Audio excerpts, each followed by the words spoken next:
Salam Bapak Ibu, Saudara dan Saudari, sahabat-sahabat garam dunia yang terkasih. Kerajaan Salomo itu dikoyakan Tuhan karena ia tidak sepenuh hati berpaut kepada Tuhan Allahnya, seperti Daud ayahnya. Apa yang tadinya baik dan masyhur, kini berantakan. Hal ini sangat berbeda dengan kehadiran dan tindakan Yesus yang kita dengar dalam Injil hari ini. Yesus membuat orang takjub dan tercengang karena ia menjadikan segala-galanya baik. Yang tuli dijadikannya mendengar, yang bisu dijadikannya berbicara. Kehadiran Yesus membawa sukacita dan harapan. Bapak Ibu Saudara dan Saudari yang terkasih, kehidupan dan kehadiran Yesus merupakan model utama bagi kita para pengikutnya.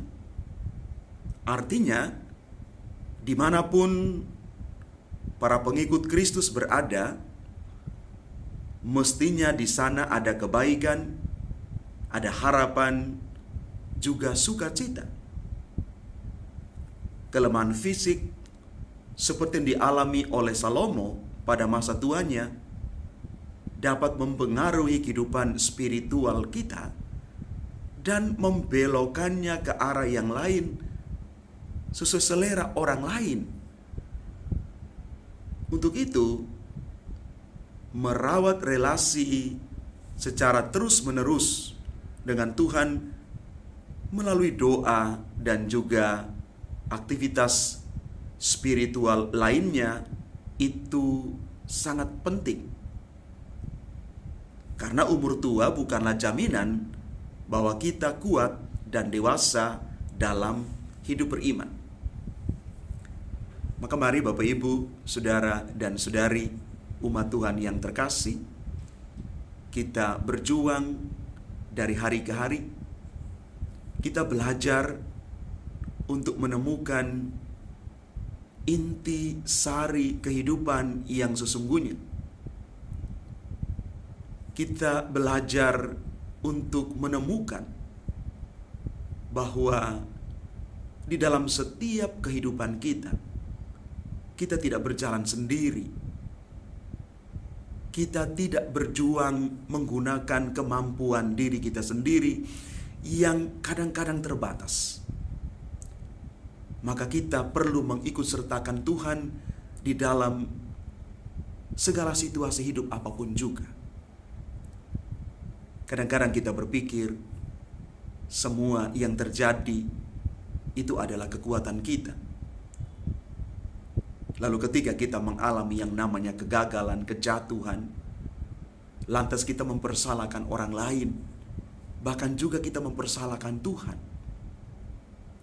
Maka mari kita belajar tentang yang namanya kebijaksanaan dalam hidup, bahwa kita juga membutuhkan kekuatan yang melampaui kekuatan kita, yakni penyertaan Tuhan. Karena bagaimanapun juga, apapun yang kita kerjakan, yang kita rancangkan, tanpa seizin Tuhan, kita akan berjalan di dalam karya pelayanan, di dalam pekerjaan, dan apapun, tetapi akan kehilangan makna.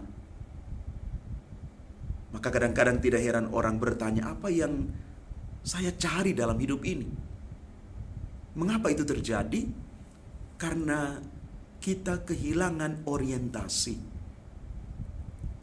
Disorientasi ini yang membawa orang sampai kurang menemukan makna terdalam dari hidup yang sesungguhnya.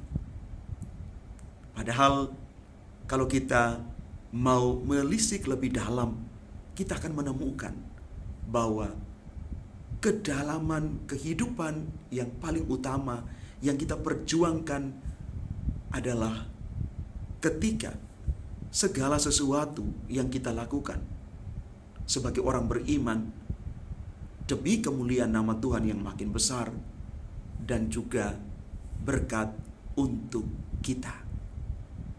Mari Bapak Ibu, kita berjuang bersama, belajar untuk menemukan makna terdalam di balik kehidupan kita.